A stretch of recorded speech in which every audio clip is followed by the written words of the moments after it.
one of my favorite guests of all times. Arthur Brooks coming on the show. Everybody be cool, don't freak out. This man wrote a book with Oprah. He's friends with the Dalai Lama. He's hanging out with Rainn Wilson. He ran a think tank I'm a part of. He's got multiple best-selling books. He's one of the best speakers I've ever seen. And I basically started this podcast for an excuse to get to bother brilliant minds like his for you and me. I want to get into this in detail because not only is he a Harvard professor and a PhD, but he has something called the Happiness Institute, where he basically tries to figure out how us little crazy monkeys running around with a bunch of anxiety can live lives that we love. Bring the band in.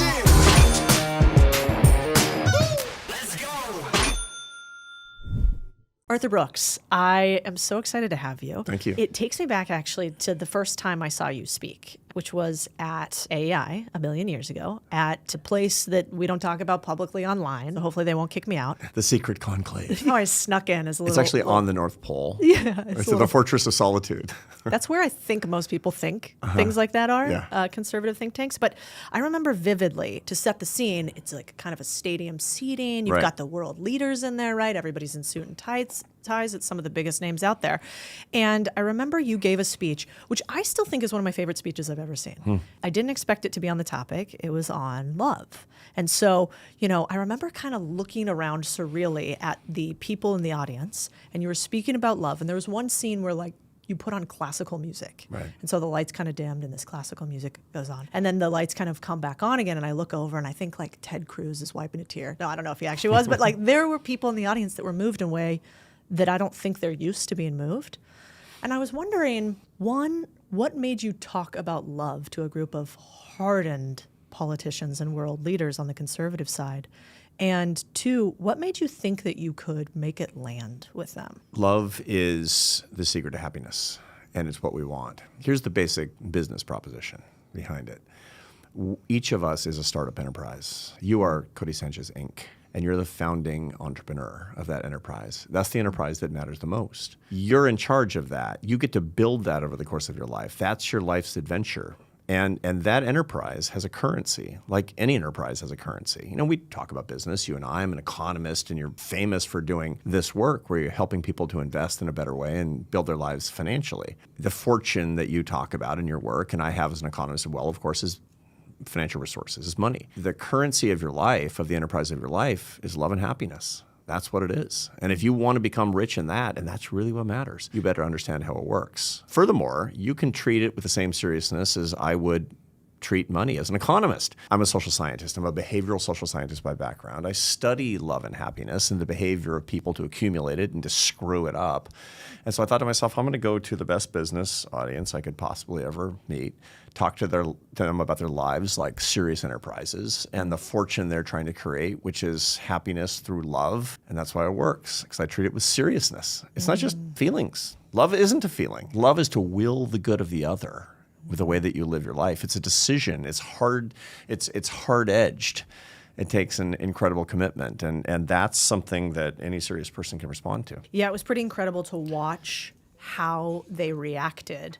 And I think even probably surprised a lot of them, and is why you were so successful for, 11 years there, and sort of changing the culture a bit. Thank you. Yeah, and pushing on them to say, by the way, you should want people to think that you're empathetic and care about truly. Humanity, not just pulling yourself up by your bootstraps. Of course. I got into the whole for enterprise game. I came from a family that had no background in business or any interest in capitalism whatsoever. My father was a math professor, my mother was an artist, and they were, properly of the left. They were, I grew up in Seattle, Washington, in a family of artists and academics. Imagine the political milieu, especially in my 20s. I was making my living as a musician, and I was interested in ideas, but I had that cultural background, and I remember thinking to myself, there's so much poverty in the world. What actually can we do? And I started to look at real ideas, and what I found is that the free enterprise system, properly understood, is an expression of the generosity that we can bring. When we push it to the margins of society, there's no other force that can lift people out of poverty. And I became a warrior for free enterprise, not because I care about investment banks. God love them. The reason is because I want there to be less poverty in the world. Yep. I want to lift people up from the margins. In other words, I believe that everything that we can do up to and including our free enterprise system should be an expression of love. That's how it all hangs together in my brain, at least. Yeah, it makes sense. Well, you did an incredible, documentary on that too, on capitalism that I really liked. The Pursuit, right, in 2019. Yeah, that I thought did a beautiful visual job of showing what capitalism can do. Remember that TED Talk from that guy who showed the dot chart of how poverty had changed over time? Right. It was like one of the first TED Talks I saw. Right. And like your integration of that into the movie was pretty incredible too. Yeah, and you know John Papola, the filmmaker. He lives in Austin like you do, and he's he makes beautiful films. He just followed me around the world for 3 years, and just shot film. I was in India, and I was in Denmark, and I was just in all these different places that I go to do my work when I was president of AEI, and he knit it together into this narrative about a way to see the world. I mean, the whole idea that if for you to care about success, about lifting yourself up to be the kind of person who is responsible, hardworking, and meritorious, that's not incompatible with trying to save the world. On the contrary, these are ideas that have to be together. If you're not serious about actually marshaling resources with the utmost seriousness in your life and about the education and the prosperity of other people are going to stay poor. That's just the truth. 100%. Well, and I think if anybody is concerned about, is it right to pursue wealth and is it right to pursue socioeconomic growth, that video is a wonderful way to ease into it and to explain to other people. I think this generation, it's really important how mathematically, it's just the numbers. Yeah. And the numbers show that while it is a highly flawed system in many ways, there does not appear to be a better one. Yeah, that film is available on YouTube these days. It was on Netflix originally. It's on YouTube right now. Okay, I also want to talk about something else. So I was thinking about trolls, haters You this have morning. some of those? Now that I'm on the internet, I'm like, do you really want to be famous? 6.8 million Instagram followers. It's amazing. Wow. Congratulations. I mean, I guess. Yeah, I don't know. Yeah. I think similar to your pursuit, it's this idea that I think the world abhors a vacuum, and that's why I think it's really important for people like you to have giant microphones, because if not you, no shame to them, I actually respect them in many ways, then it's a world of Kardashians. And I think that's problematic in some ways because the ethical moral compass doesn't seem to better society. It seems that the nuclear family is really important to society being better. Sure. It seems like perhaps for that's females. That's not a moral point, by the way. That's an absolutely empirical point. Right. That the people tend to be happiest and most prosperous when they have solid, stable families, and that really starts with mom and dad who are in love with each other. Yeah. So that's a good reason to do work on happiness and love. Exactly. Yeah. And one thing that you talk about that is so relevant for today, there was a line that I loved. The more you hate someone for their views, the more miserable you become. And this idea of contempt, if you feel it, and you are the one sort of throwing shame or contempt at another, you actually are less happy. Yeah. Can you talk about that and maybe why that's important for our world today? Yeah. So the Buddha one time said that to hate another person is like picking up a hot coal to throw at him. The one who's burned the worst is you. That's true, of course. When you hate somebody, you want to actually hurt that person, but you're the one who's ultimately miserable, and you're the one who's actually suffered the most grievous harm. That's an empirical proposition that we've tested again and again and again in the social science world as well. Political hate, ideological polarization is one of the great storms that's been lowering American happiness. So we find in the data that American happiness has been falling for 30 years, usually little by little by little because of the retreat from institutions like faith and family and friendship and the relationship with work. But then the big storms are social media and loneliness, particularly exacerbated through the coronavirus epidemic, and political hatred. The activism in this country is ruining our ability to love each other across ideological differences. Politics is not supposed to be this important. It has a cult-like standing, and part of the reason is because we've enabled activists to have an outsized role in our society, on our campuses, in our companies, in our communities. That's supplanted what people would be doing in their communities otherwise. Some people will say, I'm a really good citizen. I watch MSNBC every day. I know what's going on. It's like, that's not citizenship, man. There are people who would be going to church, but instead they're highly involved in ideological political causes. And we have these kind of malignant narcissists in organizations, large and small, in the workforce, on campuses, that are trying to conscript child soldiers into their culture war. The key thing to remember is this. When you hate somebody for political or ideological reasons, you become somebody's product. And that's an important thing to keep in mind. Somebody's profiting, and it ain't you.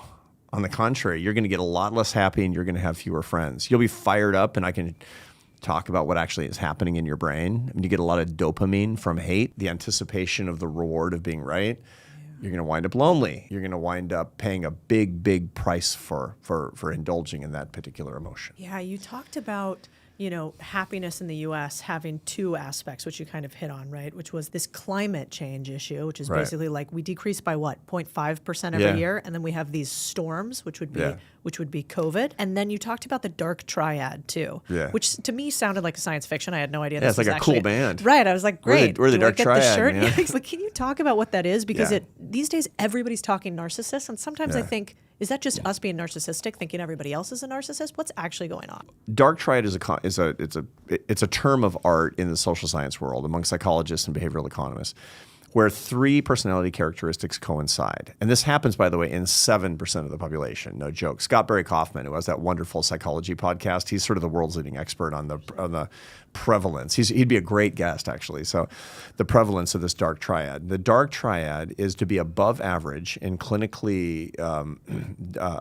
identifiable narcissism, Machiavellianism, which is to say I'm willing to hurt or lie to you or in some way harm you for my own personal gain, and psychopathy, to have psychopathic traits, above average psychopathic traits, which really is not about being an axe murderer. It's about not having remorse. So in other words, it's all about me. I'm willing to hurt you, and I don't feel bad about it. That's 7% of the population.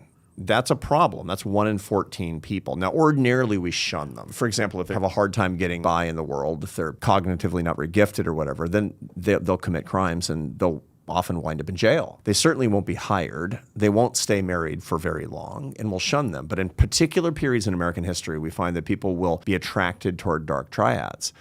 And these are these periods of bullying and polarization, of a sort of acute populism across the political spectrum, where these people who are willing to say anything for their own personal gain, no matter how much harm it does, and are remorseless about it, will be rewarded. Now, the problem is that everybody listening to this right now, they're thinking about that person on the other side. It's unhelpful to be thinking about the person on the other side. Every time I write about this on social media, for example, people will say, yeah, well, and they if it's a bit liberal, they'll talk about Trump, and if they're conservative, they'll talk about, whoever, whatever politician. It's on your side. And that's the problem that we have. We have this epidemic of dark triad leadership in media, in politics, on campuses. There's a very interesting set of papers. There's research now about so-called virtuous victimhood. Virtuous victimhood is the phenomenon in which leaders will get their prestige from the grievance that they get from particular victimhood status. And that virtuousness will turn into a form of bullying. That's a classic dark triad form of behavior, and we see it again and again and again. I'm such a victim. Oh, woe is me. That gives me a whole bunch of points. That gives me a whole bunch of power. And we see it on both the right and the left. Right now, if people are listening, they're going, yeah, I see it on the other side. It's because you're not looking at your own side. And that's a big problem for this country. That's driving down happiness. That's driving down opportunity. It's creating polarization such that we can't make common cause to solve problems across the ideological spectrum. Is it always a societal issue? Can it also be detrimental intrapersonally? And how do you determine if you are engaged with a dark triad? Yeah, I do a lot of work on romantic love. It's one of the things that I do. My class at the Harvard Business School, it's called Leadership and Happiness. And the most popular unit of that class is how to fall in love and stay in love. And I talk about the brain a lot. I talk about both the psychology and the neuroscience of falling and staying in love. And it's obviously of intense interest to my 28-year-old students who are really good at business, but nobody's taught them about the business of life, really. And so they're thinking about that an awful lot. When I talk about the dark triad, man, that is like a big buzz. And I start hearing about it from students who are not in the class, who are coming to me and say, I think I might be living with a dark triad, professor. Can you help me? And you know it. Is the bottom line. Because generally speaking, dark triads, they present very favorably. They're very successful in the dating market, for example. They do unbelievably well on the apps. They do really well on the first and second dates. They do incredibly well because they're willing to do and say anything for you to fall in love. Why? Because then the hook is set. And once the hook is set, they're willing to exploit you. They'll leave you with a broken heart and an empty bank account. Almost everybody listening to us has had a romantic interaction with at least one dark triad. The problem is, especially women who wind up with dark triad after dark triad after dark triad. That's a pattern of behavior that becomes a pathology. And we see there's a lot of that. We shows up in the literature. There are dark triads who are women too. And so there are men who can do that. But men, generally speaking, break out of that pattern more than women do for whatever reason. You also find people who are in a work situation where their boss is a dark triad. And you can get into a situation where your political leaders are dark triads, or your media leaders are dark triads, or the culture is being generated largely online by dark triads. And that's a lot of what we find on social media. Yeah, you said something like 7% of the population is a dark triad, but also 7% of the population is the amount of the population that is happy that we are in a culture war. Yeah, so those are two different sets of data. So that, Scott Barry Kaufman's stuff about, the dark triad says 7%, and we see this in a lot of different data sources. There's also work from Tim Dixon, who has a group called More in Common, and he asks people in anonymous surveys, do you like or hate how polarized we become as a society? Do you wish that we were more one as a country, as a society? And you find that about 93% of Americans hate how divided we become as a country. That means that 7% don't hate it. I mean, who says, I kind of like how divided we become as a country? Well, I'll tell you who does that is somebody who's profiting from that. So no doubt there's a ton of overlap between those data sets. You know what's interesting is we started running this screen when we hire people, which is that we look at their Twitter replies. Yeah. And what we found, I don't know if it's dark triad or not, but if it's largely negative Right. and trolling or hateful comments, there's a high correlation between them not working out well. And so we just, for sure. And so we just don't hire that There's anymore. a lot of research on how people interact on social media, and you find that social media, it tends to reward dark triad behavior. There's a very famous paper in the Journal of Social Psychology called "Trolls Just Want to Have Fun," and it's about the fact that trolls tend to have psychopathic characteristics. They just do. Internet trolls do that. So one of the things that you should always ask on a first date, what do you do on social media? And they say, I just like to kind of throw bombs and create trouble and all that. Do not date that person. That person is going to, very, very likely, is going to be a big problem in your life. If you fall in love, woe be unto you. God, I wish I knew this before. I got into 2 business deals with one. But you didn't marry one, no, so thank good. God, that's true. Yeah. No, he's not a troll. That is not. I've only ever trolled back, and I regret doing it. Yeah. Because now I'm like the fixation of this man's life. Yeah. It's like, No. There's no margin in that, and you never margin. say to yourself, my only regret is I wasn't more of a jerk. You don't think that, and it's one of the things that I recommend to a lot of people is to look for opportunities where people are trolling you to respond the way that your mother would be proud of, and that will really boost your happiness. When you look at contempt in your ordinary life and use it as an opportunity to return warm-heartedness.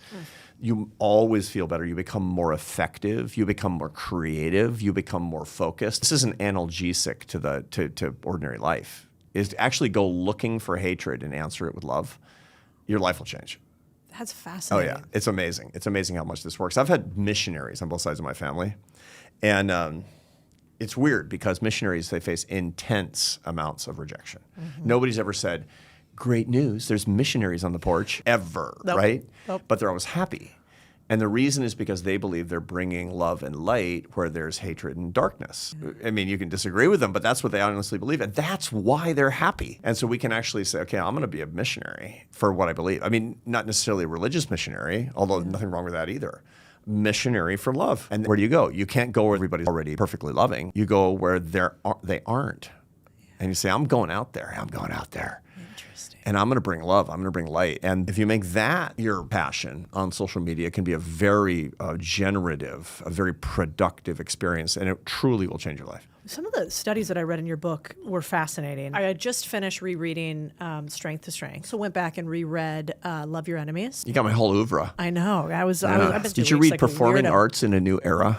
Not once. 2005, Wow. Genetic Algorithms and Public Economics. None of those? My I bet nerd they're credentials riveting. are impeccable. Yeah, you do. Yeah. In your newest book, I like the line that Oprah said, which was basically that she always has a story and you always have a study. Yeah. But what I found online that's fascinating is in a world in which I think trust is disintegrated and people have a hard time trusting institutions, they have a hard time trusting individuals, there's such power in the studies and science Right. interwoven with story. And For sure. so there were a couple studies that I thought were fascinating, one in particular being the definition really of the book, which is, the 4 pillars of happiness, which you talked about that seem kind of obvious, but in a world in which common sense is not so common, perhaps aren't Right. so obvious. Can you talk a little bit about those? Yeah. So these are the practices, the habits that the happiest people have in common. We start off the book by defining happiness, which is not a feeling. Very important because emotional self-management is critical to living a good life. And if you're just hoping for happy feelings, this is not going to lead you to emotional self-management. So we start off with a proper definition, which is that it's the macronutrients of happiness or enjoyment and satisfaction and meaning. And we talk about, the difference between enjoyment and pleasure, about satisfaction, why it's hard to get and keep, why meaning tends to be so elusive. And then we say, okay, well, what are the practices that people have? What are the habits that people have in common who are getting a lot of those 3 macronutrients? In other words, they have a good balanced diet. Then we talk about the dishes in the happiness diet. And those dishes are faith, family, friends, and work. And we talk about each one. So faith doesn't mean my faith. I'm a Catholic. It's the most important thing in my life. But as a scientist, I know that for happiness, there are many paths that all have the same thing in common, which is transcendence. You have to transcend your own little psychodrama. Mother Nature wants you to think, Codie's the only thing in the world.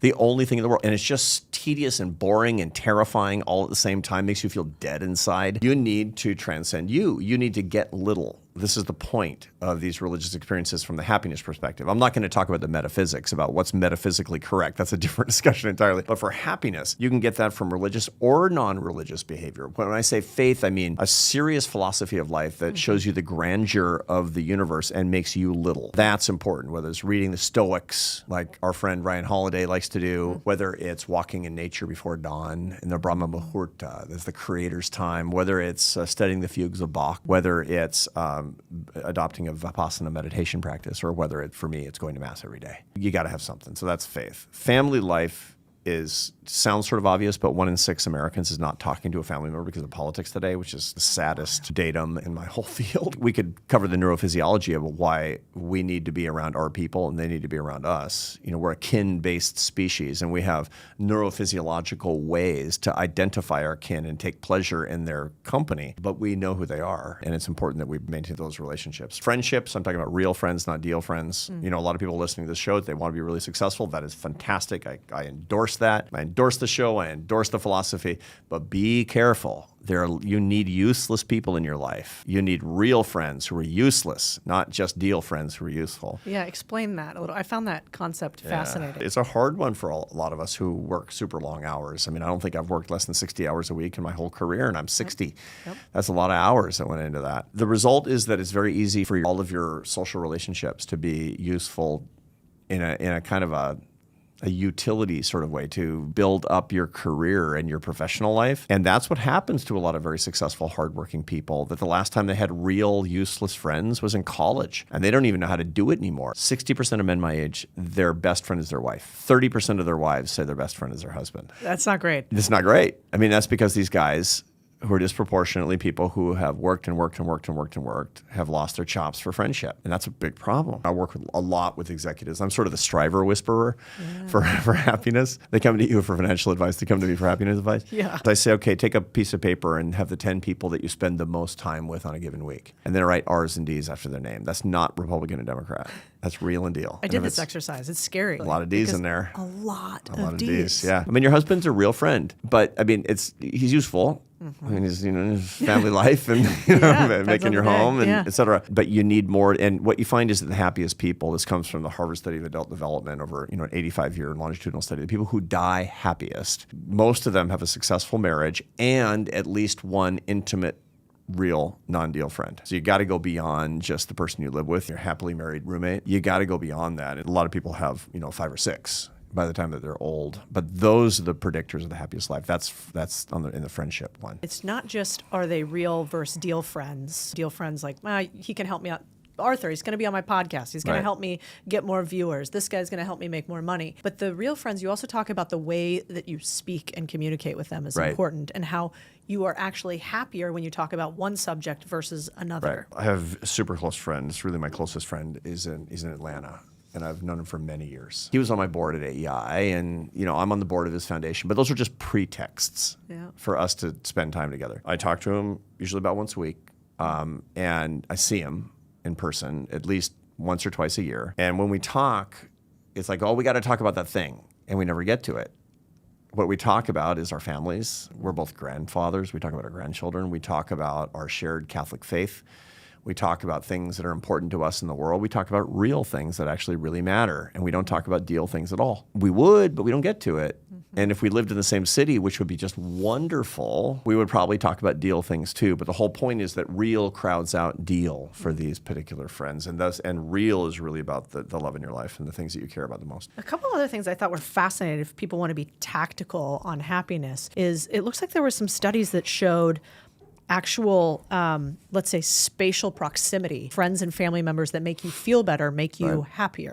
What are some of the other kind of maybe not so thoughtful things that people can do to be happier like that? So that you're talking about these epidemiological studies. There's the Framingham Heart Study, and that was in Framingham, Massachusetts, where they were looking at a longitudinal study over a long period of time about how people's heart health. Because this was, when it started, it was, the heart health was a really big deal. But then quickly they started to realize that they had data that they could measure all kinds of stuff with. And they found that the proximity to other people would infect you with good and bad things. So you find that people, if you're in physical proximity with people who are obese, you're much more likely to become obese. Around people who drink too much, you're much more likely to drink too much. And if you're around people who are happier, you get happier too, because we tend to mimic each other's behavior. As primates, we're prone toward mimicry is the way that this works. And you see people doing happy things and being happy about their lives, you're like, okay.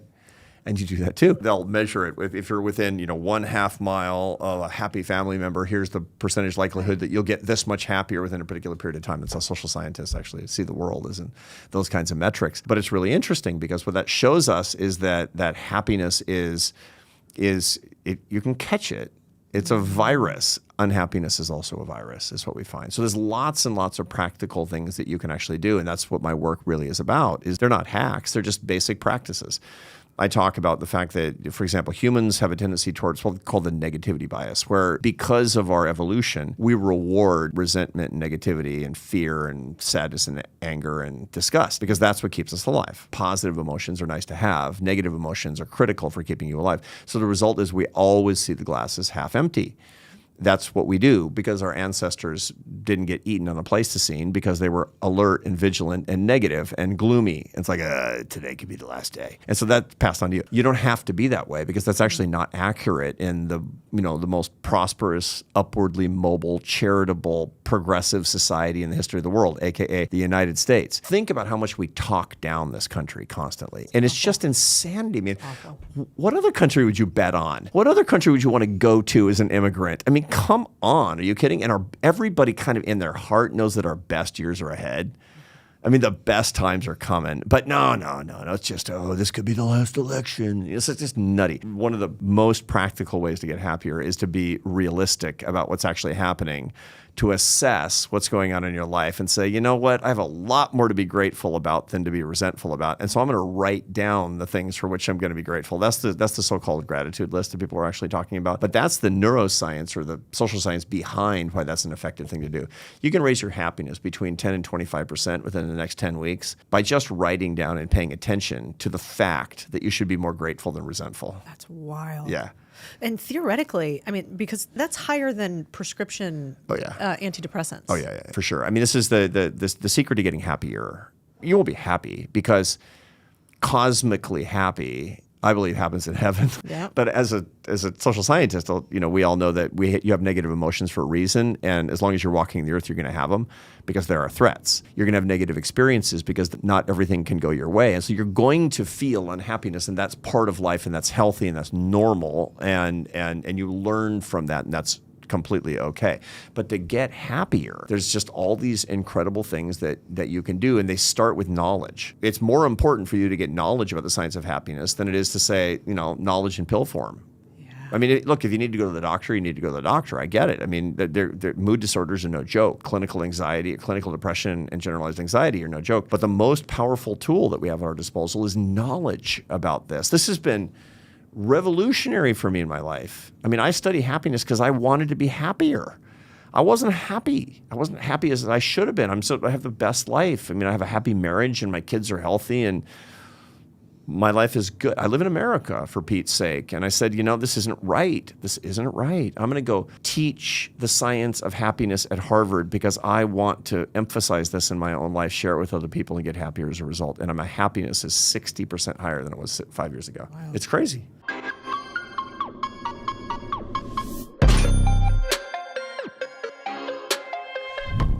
What I thought was interesting too is like when you can get to the definitions of something, then you can more easily understand the context, it seems. And when I was listening to some of your work on hope versus optimism, it rang true for me. I mean, I remember I was talking to Ryan Streeter, head of Yeah. Civitas, who we're both, friends with. You're very close, and Pano, who heads University of Austin, as the dean there. Pano Canellis, Yes. University of Austin in Texas, wonderful organization. Yeah. Yeah, and I was going to maybe give a little song and dance to the students, and I was asking Pano, what should I talk about? And so my mind, because I'm kind of a financing nerd, I'm like, we could talk about like how you could get equity in a business, and here's how we could break it down, and we could do these spreadsheets. And Pano was like, okay. And he's like, you could do what kids really need more than anything right now. And I was like, okay, what's that? And he's like, teach them how to hope. And I was like, that sounds fluffy. I don't know how to do that. And you unlocked it a different way for me by explaining what happened during Viktor Frankl's concentration camps and the difference between hope and optimism. Right. Optimism and hope are often thought of as synonyms, and they're not. Optimism is a prediction. There's this funny thing in the psychological literature called the Stockdale paradox. And James Stockdale was an admiral who was captured during the Vietnam War, and he was in the Hanoi Hilton. He was in in prison, in a prison camp, and kept by the North Vietnamese. It was a bad situation. He noticed this weird thing. The optimists died. They died of a broken heart. He said, it's like, oh, we're going to be out by Thanksgiving. And then Thanksgiving came and went. Oh, yeah, out by Christmas, Easter. And they got more and more and more despondent because their predictions didn't come true. The important thing to keep in mind is that you don't know if things are going to be okay or things are not going to be okay, but there's something you can do, and that's hope. Hope is this active virtue. So among Christians, it's a theological virtue. Faith, hope, and love. The whole idea that there's something can be done and you can do it. I don't know what the odds are, but I can actually do something that empowers you to act in a particular way. So the key thing is to say, okay, what can you do today? So when things are going rotten, and in everybody's life, there's grief and there's sadness and there's difficulty and there's barriers, and you wake up each day and say, okay, I got it. I have the situational awareness of these things. It's not perfect. What can I do today? What can I do today? That's a very hopeful way to start your day, and you will start empowered. That's incredibly important, as opposed to indoctrinating yourself with a bunch of false propaganda. It's going to be great today. Maybe it is, maybe it isn't. Yeah. You can be a pessimistic, hopeful person, as a matter of fact, and you'll be a lot better off than if you're a hopeless optimist. Which means I think everything's going to be okay, but there's nothing I can do. I get it. So optimism is much more outcome based and just prediction. External. It's just predicting the future, and we don't know the future. We don't know the future. I don't know what's going to happen. We're recording this in New York City. There's a lot of buses running through red lights out there. I don't know, but I know that I can actually keep my eyes open, look both ways, and not jaywalk too terribly much. I have hope that there's a lot that I can do, even though I don't know what's actually going to happen. Yeah, personal agency. Speaking of what's happening, what's going on with women these days? We used to be a lot happier than men. Yeah. You're like, where do we start? I know. Bring out the list. But I was looking at some of your research, and it seems like women, across multiple different categories used to be happier than men. Right. Now we're not. Right. How bad are we? What's the difference? And what happened? So that's a good question. What happened? So to a little bit of background on that, for the longest time, I always found that women were happier than men. And a lot of ways to look at that. Women at different ages were happier than men. Women of all different marital status were. Single women were happier than single men. Married women. Widowed women, way happier than widowed men. I told my husband that one. Yeah, I told my wife that. She's like, huh. And the only group of women that were unhappy were divorced women, and typically is because they had custody of the kids, and that's incredibly stressful to be a single parent, because working and kids, et cetera. That doesn't mean that there's not a lot of meaning. It just means that day-to-day enjoyment can be attenuated. But what you've found is that over the past 20 years or so, women have converged downward to the unhappiness levels of men. So they've converged, and at first I thought, great, men are getting happier. Women are getting unhappier is what we find, and they're getting unhappier very quickly. And so there's a lot of different theories of it. You find that there's a lot less family formation going on. There's a lot less marriage that's actually happening. You find that men and women are diverging politically really, really quickly. You find that women are getting much more politically progressive and men are getting more conservative. And so the result of it is that, especially in a culture where people think that the most important thing for making a romantic match is, voting for the same party idiotically, as if that, so you'll find that they're less and less and less likely to find somebody that can actually love them as a person because of these differences in ideology, and they're just diverging in these particular ways. I think that a lot of the activism culture is particularly targeted at women. Social media is especially targeted at young women. It's creating a whole lot of misery with the social comparison, political hatred with the sense of loneliness that's crawling out of people's smartphones. And all these things together are creating an epidemic of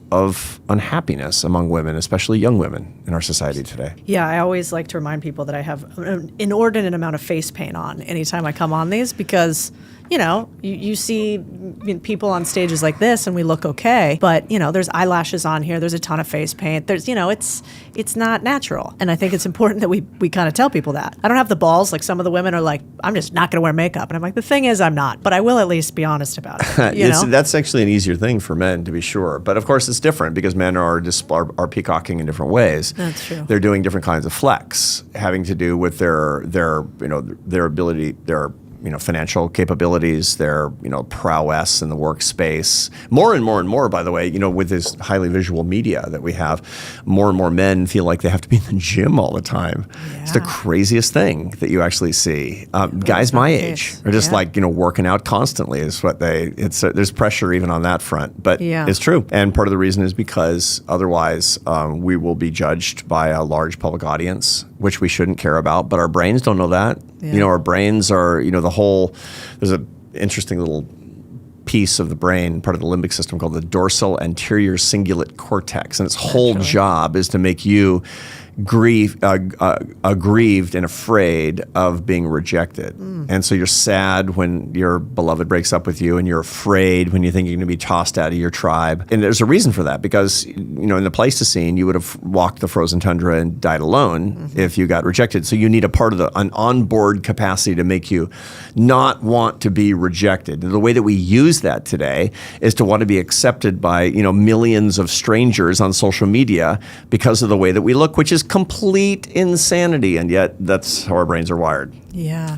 Do you think that some of the stuff that's going on with women has anything to do with, sometimes I think about it like the food pyramid. It's like, we were told for 30 years or however long. Eat a lot of carbs. Right. Eat a lot of carbs. Meat's actually not good. Yeah. And the more processed, the better. And so you did the thing. You followed the pyramid, and you had a way of life that you thought was actually healthy, but which isn't. And then I look at women today, and sometimes I wonder, and I'm an example of it. I'm a girl boss, if that's the phrase you want to use. I'm a working woman, but we're certainly working a lot more too. Right. Have you seen any studies that show women's happiness while working? I know online there's this big trad wife sundress movement. What does the data tell us about that? Well, we know historically that women have always worked. There's nothing. I mean, that's like that. That's historically anomalous. The idea that women not working and staying home. There's this pining for the 50s or something. And everybody's got to do their own thing for sure. But if you go back thousands of years, women work. They're working on farms. What's historically anomalous is the idea that as soon as you get married, you wouldn't work. And again, more power to you if that's what you're going to do. But if we're just going to look at history, that's kind of the way it is. What we do find is that when work crowds out love relationships, you're going to be in trouble. We don't really have that much sympathy for men who do that because, we valorize that when men are workaholic. Workaholism is just any other sort of addiction that we have.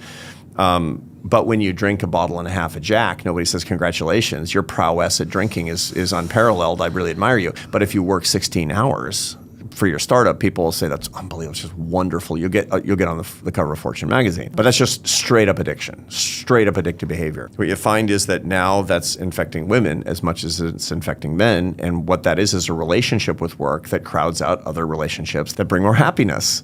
Yeah. You need a relationship with the divine. You need a relationship with your family. You need a relationship, a real marriage, not a fake marriage, not a roommate marriage where you're just like, hey, it's not good enough. You're not going to be happy, and you don't need a nerd at Harvard with a PhD like me to tell you. Everybody knows that who's watching us. You need real friendships, and real friendships take time. And what we've found is that as the role of women in the workforce has increased to the point where we have workaholism rates among women that are as high as they are among men, that you're going to see precipitous declines in happiness. I don't think that this is especially gender-based. I just think that we have we have a problematic relationship with the way that we objectify ourselves. Interesting. You have a word that I'm going to mispronounce, speaking of relationships. Homophily? Is that right? Homophily or homogamy. Yeah, nailed for sure. it. Okay, so well played. So I have these two girls that come and do my hair and makeup each week. Yeah. And Looks they're great. in their 20s. They did a great job. I said, I don't have anyway, any of that. So I was not fishing for a compliment about I my... just wanted to give you Thank one. you. I appreciate Yeah, that. I could tell you needed That's it. right. That's right.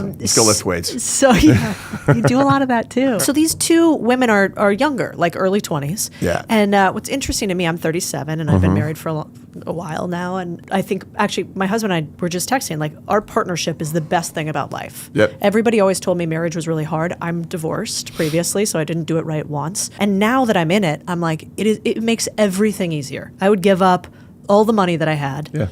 Because I think I could earn it back. Too. Well, if they say money always But- returns to its rightful owner. Yeah. I don't know if that's true or not. Partnership is really, really special to me. And these young women, when they come and talk to me, often say, I asked one of them the other day, both liberal. Yeah. They're young, they're beautiful, they're Right. smart, they own their own business because Right. they do this for a living. And yet both of them said that they wouldn't date somebody that was a member of the Republican Party. Or who voted for Trump. Right. I didn't ask about Trump specifically, but I could assume. Probably stronger. Yeah, probably stronger. Yeah. And so talk about compatibility, homophily, and what actually matters. Yeah. So homophily is the tendency for us to sort in groups where we are an awful lot alike and fall in love with people who are just like us. Now, there's a natural narcissistic tendency to want to fall in love with ourselves. The problem is that when we can curate our relationships through dating websites, then we're actually able to set the criteria for people that we're going to meet. And what people have a tendency to do is to say, okay, well, what's the most important thing? Compatibility. What's compatibility? Sameness. Okay, so I vote this way and I like this food and I live in Austin and I listen to this kind of music and and I like to travel and blah, blah, blah, blah, blah.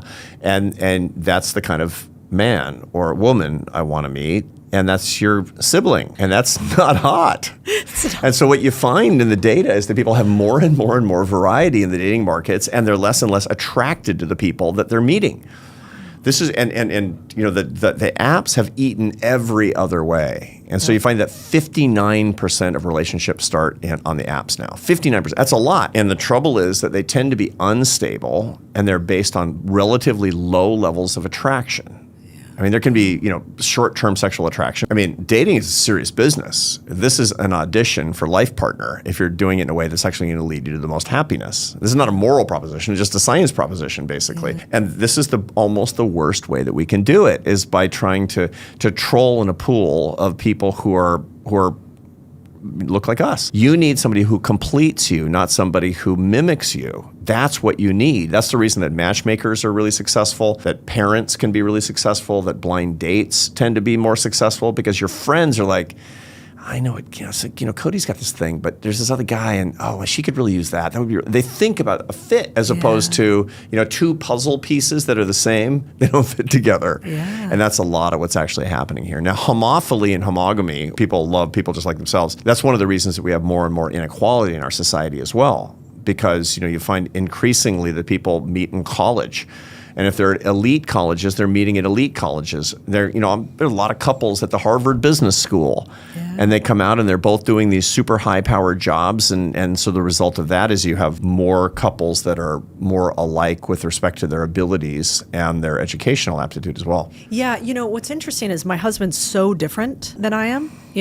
Military, very strong guy, could care less about money. I mean, honestly, doesn't care at all about making money. Military. What branch? He was a Navy SEAL. He cares about service and purpose. He could be paid $50 million, and if it didn't have service and purpose, he would be unhappy. Yeah. And it's been incredibly complimentary, because I am in a chase for money and success somehow, and he is in a chase for service and purpose. And when we pair the two together, he got a nice house and doing all kinds of. He got a nice, and he can temper my crazy, and I can temper his in some way. This is very important to recognize, and people need a lot more of this. It's really, now part of the problem also is in our society today that we've become less and less tolerant of people who are not like us, and so couples won't get along precisely because they're complementary, and that's a big problem. You find that, by the way, the happiest couples, they tend to be one introvert and one extrovert. And one is the threat spotter and the deep thinker, and the other one is the one who's like, the big personality and make sure that everybody gets out of the house and goes to parties. Yeah. That's a very stable thing. But if you're a narcissist, if you've been brought up in a culture that encourages you to be narcissistic, that you're thinking about your own identity all the time and me, you're not going to like somebody who's that much different than you. You're not going to have the initial attraction to that kind of person. And the result is that you're only going to keep going out with your doppelganger and wondering why you don't feel long-term attraction to the person. Fascinating, because nobody ever taught us that. No. In fact, people said opposites attract, but it was almost like in a bad way. Yeah. Like they attract, but be careful. Yeah, no. I mean, it's complete opposites. There has to be some level of compatibility. I mean, if you're a serious Catholic, you should find somebody who's a good Catholic. And that means, by the way, go someplace where they are. You're not going to meet them on the apps. You're going to meet them at church. It's one of the biggest pieces of advice that I get to people. It's like, I'm on the apps and I get a lot of dates, but I don't like anybody that I meet. It's like, maybe all the people you're dating, because it's the apps, are just looking for a fling. Maybe you should go someplace where people congregate who want the same thing that you do. Where might that be? Yeah. And we start thinking through institutions. And, a lot of it is a lack of imagination for people who are of dating age. Thank God I didn't have that. I've been married 33 years. And, it's a long time. I haven't been on a date in, 35, 36 years. We've been on lots of dates, just not a new person. Exactly right. That's exactly right. Okay. Exactly right.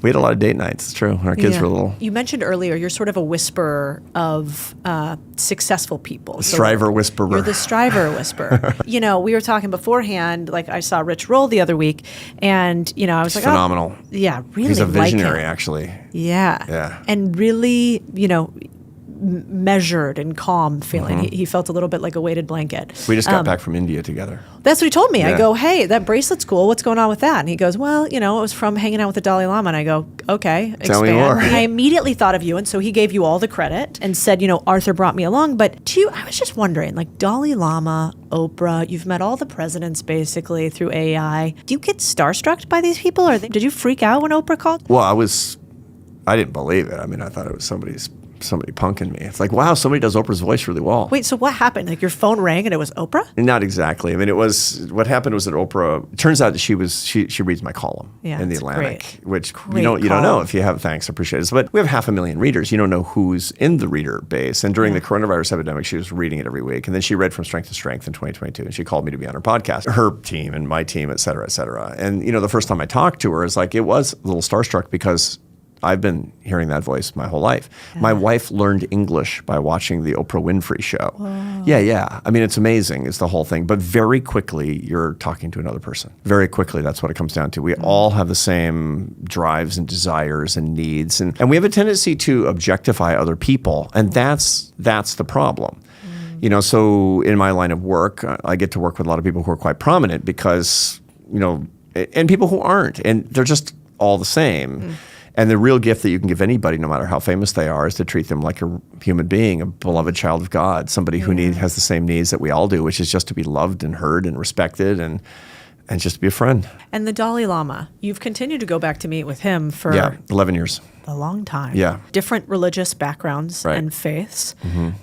What keeps you going back? Like I hear when you meet with the Dalai Lama, you could ask him a question, but he's going to answer it sort of how he wants to. Yeah, he's going to say what you need to hear. So the Dalai Lama is the most intuitive person I've ever met, and he's become a beloved mentor and teacher to me over the past 11 years. I've had a lot of interaction with him. We've written together, and he believes we've known each other for many, many years, a long, long time. Wow. And so the first time that I met him, I noticed that he was studying me to tell me what I needed to hear, notwithstanding what I asked him the first time I interviewed him. And that has continued apace. He's 88 years old. He's turning 89 on July 6th. So everybody mark the calendar and say a prayer for the Dalai Lama. The Dalai Lama, in his presence, you think you're seeking something from him. You're being sought by him and his wisdom. This is true in our lives.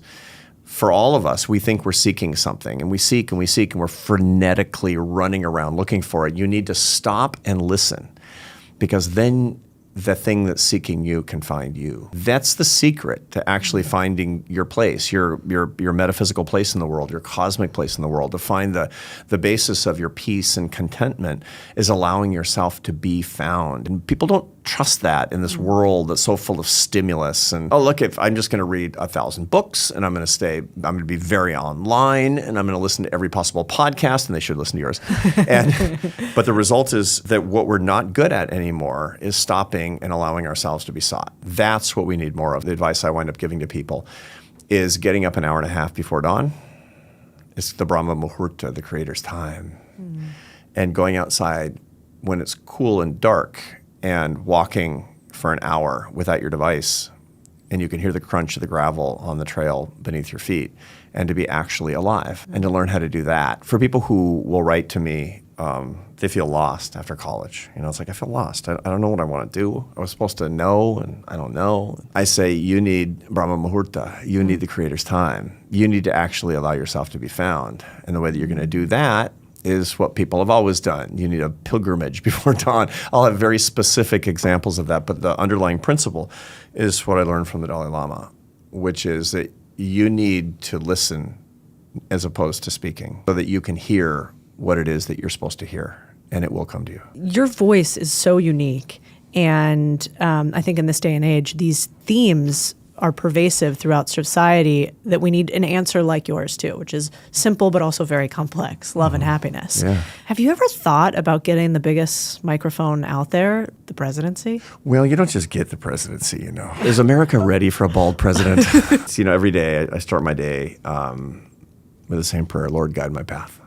What do you want from me today? I want to be God's instrument to bring love and happiness to as many people as I possibly can. That's my mission, to glorify God, to serve others, to have an adventure while I'm actually doing it. And I don't know what that's going to take. If I had known that, I would have been blown away. When I was in my 20s, I was playing the French horn in the Barcelona Orchestra. And I was being a college professor, and I was running a think tank, and now I'm doing this happiness mission. I don't know what the next chapter is going to bring, but I'm open to everything. That seems like an unlikely next chapter. But the truth of the matter is that if I feel like I'm called, I'm listening. I want to be sought by the divine wisdom to do what actually will lift people up and bring them together in bonds of happiness as much as I possibly can. Whatever that path is, I'm going to walk it. That's so good. When you speak, you can hear the musician in you. I'm sure a lot of people tell you that. Your intonation and the way you stop and pause. Thank you for that. Yeah, it's beautiful. You talk a lot about the sort of the second stage, and you call it something else. Second curve. And what to do when you've sort of already had your first iteration, your first career, your first identity. And I was going back and reading Strength to Strength and joking with you about how those first 3 chapters are always so hard for me to hear, because you talk about death fears. And I always thought that death fears were just, we're all scared of dying, and that was it. No. And that's not actually it. So can you talk about the varying death fears? I think I share a death fear with you. And then how you can get over that maybe with the second curve. Everybody has a stated or unstated answer to the question, who am I? And that really is, like we would talk about it on modern college campuses, your identity. But it's a deep identity. It's not just my religious group or my political affiliation or my racial group or whatever it happens to be. It's deep stuff of who am I? How do I see myself? What is that person that I see in the mirror? What's the salient characteristic that defines me? And each one of us has those things. Typically has to do with one of our strengths, for example. That's your death fear, is losing you, the you-ness. Now, getting hit by a bus, I can joke about that all day long. I'm not afraid to. I'm a Christian. I've been practicing for death my whole life. It's okay. I had a very scary airplane experience. It was about 3 weeks ago when I was coming back from India, where I was with Rich Roll and Rainn Wilson and all these. We had this great thing with the Dalai Lama. It was wonderful. And on the way back, I was on a 2-engine prop plane coming down from the mountains. And, about 15 minutes into the flight, the pilot said, we have a major technical malfunction. We're going to land right now. Prepare to land. And then all the flight attendants sat down and no eye contact, and looked out the window. One of the propellers wasn't working. Yeah. And we landed. We had 15 minutes to think about it, is what it came down to. Okay, I know that, planes can, we had a rough landing, but the planes can run on one engine, but it was a dangerous situation. That wasn't scary. That wasn't scary. It gave me an opportunity to talk to the person who was sitting next to me, who said, grabbed my hand and said, tell me it's going to be okay. And I said, it's going to be okay. It's going to be okay. That wasn't hard for me. What's hard for me is losing the essence of what I think Arthur Brooks is, which is not important in the cosmic state of affairs, but it's my mind, and again, that's not important, because when I die, which I will, and I will be forgotten. Each of us has 8 great grandparents. How many can you name?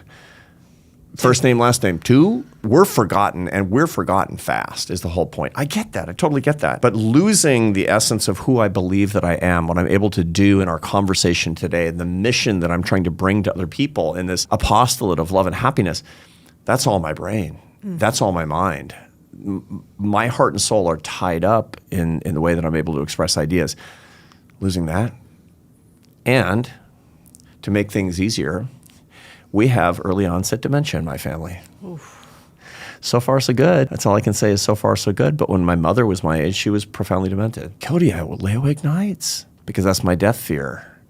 And I offer it up in my prayers. I really do. And my wife swears she will still love me if that befalls me at any point in the future. I believe her. But that's death for me, and I'm really, really afraid of that. Now, that's also life for me, because recognizing that, I can lean into that and pay attention to that and savor the days that I actually have where I truly am alive, and I can have this beautiful conversation that we're having right here, because this is the life that I want to lead. And furthermore, recognize that should that happen, that I still will be a beloved child of God. And so it's only in leaning into my death fear that can I be truly alive today. So beautiful. What's yours? A lack of relevance. Being forgotten?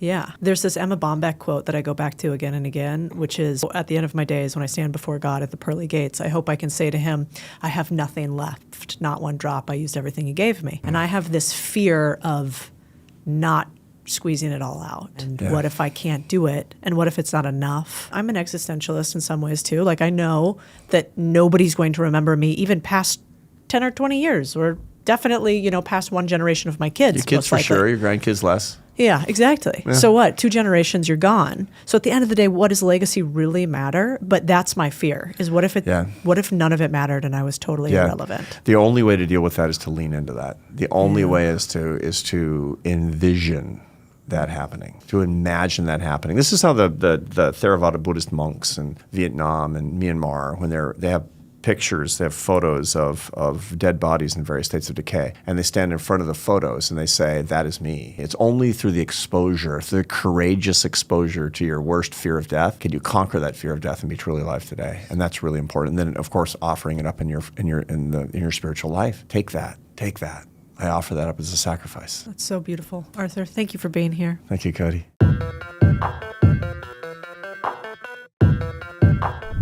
Little recap on my time hanging with Arthur afterwards. First of all, I think, God, there's so much I want to share with you guys that I couldn't, because we were talking about people behind the scenes. So I'm not gonna break his trust there at all, obviously. But it was really useful for me speaking to Arthur this week, because I had a tough week. I had this couple of these people on the internet that were not being very nice and were giving me a hard time. And it's annoying because I kind of know them through people and they're competitors in an industry of one of the businesses I have. And so, I think they kind of have perverse incentives. And to be frank, whenever I see it, I get mad. Do you ever get mad when somebody talks shit about you or you hear about it and your immediate reaction is not like, oh, I bet they had a hard day. It's like, let's kill everybody, starting with them, and break their kneecaps. Maybe that's just me. But anyway, so, in my head, I'm thinking things like, these guys are such haters. They're just little ankle biters. They're mad at the success that we've had. They're just trying to glom on. The only way that they can get bigger is by, punching up, and I can't punch down.